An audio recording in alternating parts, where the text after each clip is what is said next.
சரி, காயப்படுத்தக்கூடாது, உண்மைதான். அவங்களுக்கு இந்த விஷயத்தை எப்படி கொண்டுட்டு போறதுன்னா எத்தனையோ வழிமுறை இருக்கு. இந்த விஷயத்தை அவங்களுக்கு எப்படி தெரியப்படுத்துறதுன்னு சொன்னா தெரியப்படுத்தலாம். நேரடியா நீ ஏன் கொண்டு போற? நீ பாவப்பட்டவங்க அப்படின்னா இப்ப இந்த குழந்தைங்களோட இருக்கிறவங்கள்ட்ட இந்த குழந்தை பாவப்பட்ட குழந்தை, கர்மாவில் இருந்த குழந்தை அப்படின்னு சொன்னோம்னா கூட இருக்கிற குழந்தைங்க என்ன நினைக்கும்? பாவப்பட்டவ நம்மளோட சேர வேண்டாம் அப்படின்லாம் சேர்ந்துருங்க குழந்தைங்க, ஒதுக்கி வச்சிருவாங்க. அப்ப அது எவ்வளவு பெரிய இது தப்பு. இப்படியெல்லாம் கொண்டுட்டு போறாங்க. நம்ம அப்படி கொண்டுட்டு போறோமா? கர்மானா என்ன? இது எந்த வடிவத்துல வருது? அந்த கர்மாவை போக்குறதுக்கு என்ன வழி? இந்த கர்மா பின்னாடி என்ன விளைவுகள் நமக்கு கொடுக்கும்? அப்படிதானே நம்ம நடத்திட்டு போறோம். நம்ம நடத்துறதுல யாருக்காவது மனசு சங்கடப்படுதா? அப்படி ஏதாவது இருந்தா சொல்லுங்க சாமியா, நான் கூட மாத்திக்கிறேன். இல்ல சாமி, நான் அந்த பாவத்தை செய்ய நான் வருவது விரும்ப மாட்டேன். புரிஞ்சதா? கர்மா இருக்கானா இருக்கு. முன்னோர்கள் செய்த கர்மாக்கள் இருக்கு, நம்ம முன்ஜென்ம கர்மாக்கள் இருக்கு. எல்லாருமே யாரும் அப்படியே தர்ம யோகியாவே நம்ம அப்படியே பிறக்கல இல்ல. புரிஞ்சதா? எல்லாரும் கர்மத்துல தான் பிறந்திருக்கிறோம். அதுல இருந்து ஒரு சில விதிவிலக்கு கிடைக்குது. ஏதோ முன்ஜென்மத்தினுடைய தொடர்பு பாலவுல என்ன போல பரதேசிகள் கிடைக்குது. அதுல இருந்து விதிவிலக்கா வெளியே வந்துடுறோம். வெளியே வந்துடும்னு இன்னும் சொல்ல போனா, ஒருபடி சொல்ல போனா, இல்லறவாதிகளை விட என்ன போல பரதேசிக்கு தான் மிகப்பெரிய கர்மவாதின்னு சொல்லுவேன் நான். எப்படி? மிகப்பெரிய கர்மவாதி நினைச்சுக்கிறலாம். நல்ல பெரிய இதா இருக்கிறோம்னு கிடையாது. உங்களை விட கொடூரமான கர்மத்துல சிக்கிக்கிறவன் தான் என்ன மாதிரி பரதேசியா வரணும். எல்லா இம்சையும் அனுபவிக்கணும்ல. இம்சை நம்ம ஏதாவது விலைக்கு போயிட முடியுமா?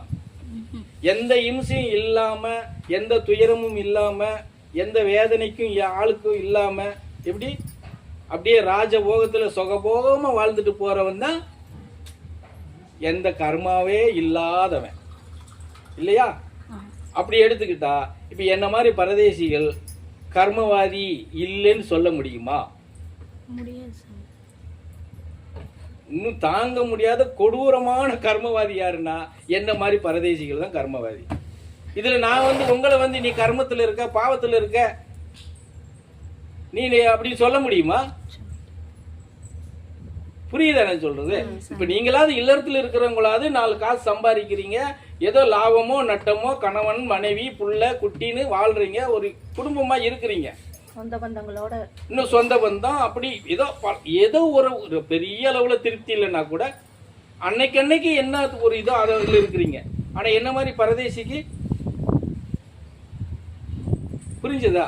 ஒரு டம்ளர் தண்ணி அவசரத்துக்கு தண்ணி எடுத்து கொடுக்க கூட பக்கத்துல ஆள் இருக்காது இல்லையா? அப்ப கர்மவாதி யாரு? என்ன மாதிரி பரதேசிக்கு தான் பெருங்கர்மவாதிங்க. இதெல்லாம் நம்ம உணராம நான் நீதிமான் நான் அப்படின்லாம் பேசுறதுக்கு இந்த பரதேசி எல்லாம் வரமாட்டேன். நான் அப்படி நீதிமானா இருந்து இப்ப நான் கொஞ்ச நேரத்துக்கு முன்னாடி சொன்னேன் இல்லையா, அப்படி சுகபோகமாவில் இருக்கணும். புரியுதா நான் சொல்றது? அதனால நான் என்ன சொல்றேங்கன்னா, எல்லாம் போல பரதேசியெல்லாம் இருக்கிறவங்க அப்படியே எப்படி சொல்றது, சத்தியவானா எல்லாரும் இருப்பாங்க அப்படின்லாம் சொல்ல முடியாது. இப்ப சாமியே மனித பிறவி எடுத்து வெளியே வந்திருக்கிறாங்கன்னா அவங்க அந்த கர்மத்தை போக்குறதுக்கு தான் அந்த பிறவி எடுத்து வெளியே வந்தாங்களே தவிர அவங்க அப்படியே சிவயோகத்தை அப்படியே எடுத்துட்டு போறதுக்காக வந்தாரு.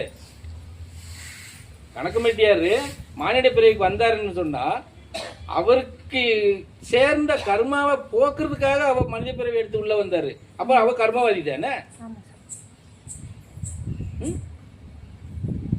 கர்மத்தை போக்குறதுக்கு இன்னும் சொல்ல போனா தன்னுடைய முன்ஜென்மங்களா இருக்கட்டும், முன்னோர்களா இருக்கட்டும், இப்படி 4 தலைமுறைக்கு உள்ள கர்மங்களை போக்குறதுக்கு இறைவனா இருந்தா கூட அந்த கர்மத்தை போக்கடிக்கணும்னா மானிட பிறவி எடுத்து பயணம் பண்ணாலும் மாத்திரம் தான் கர்மத்தை களைய முடியும். இதுதான் உண்மை.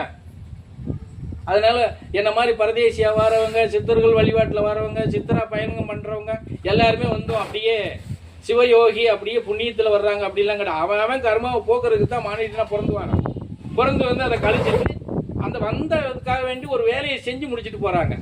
நம்ம கர்மாவை போக்குறது ஒரு பக்கம் இல்லாம தன்னோட இருக்கக்கூடிய மானிட பிறவிகள் எல்லோருக்கும் ஒரு வழியை காட்டி கொடுத்துட்டு போயிடலாம், அவங்க ஒரு சீர்திருத்தம் ஆயிக்கிருவாங்கன்னு காட்டி கொடுத்துட்டு போறாங்க. இதுதான் உண்மையான விஷயம்.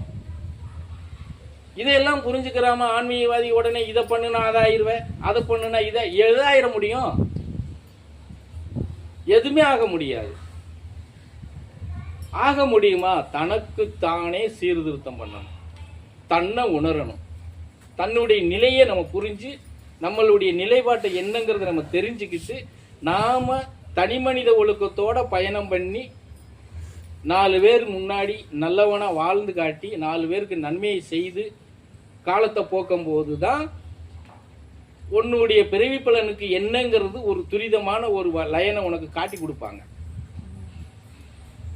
அது தவிர விட்டுட்டு நீ நான் அதை பண்ணிடுவோம் இதை பண்ணிடுவோம், அங்கே போய் அதை செஞ்சிடலாம் இங்கே இதை செஞ்சிடலாம், மண்டி போட்டுக்கிட்டு உட்காந்துருந்தா சரியா? அதெல்லாம் ஒன்று தெரிஞ்சுக்கோங்க. அவர் சொன்ன மாதிரி தியானம்ங்கிறது கூட என்னன்னா அடிப்படை தான்மா. உங்களுடைய மனநிலையை ஒருநிலைப்படுத்துறதுக்கு தான் தியானம். அதை தாண்டி தியானத்துல ஒன்றும் பெருசா சாதிக்கிறதுக்கெல்லாம் ஒன்றும் இல்லை. நம்ம மனம் அலைபாயுது இல்ல, அதை ஒருநிலைப்படுத்துறதுக்கு தான். அந்த ஒருநிலைப்படுத்துறதுக்கு தான் உட்காந்து தியானம் பண்ணுங்கன்னு சொல்றோம்.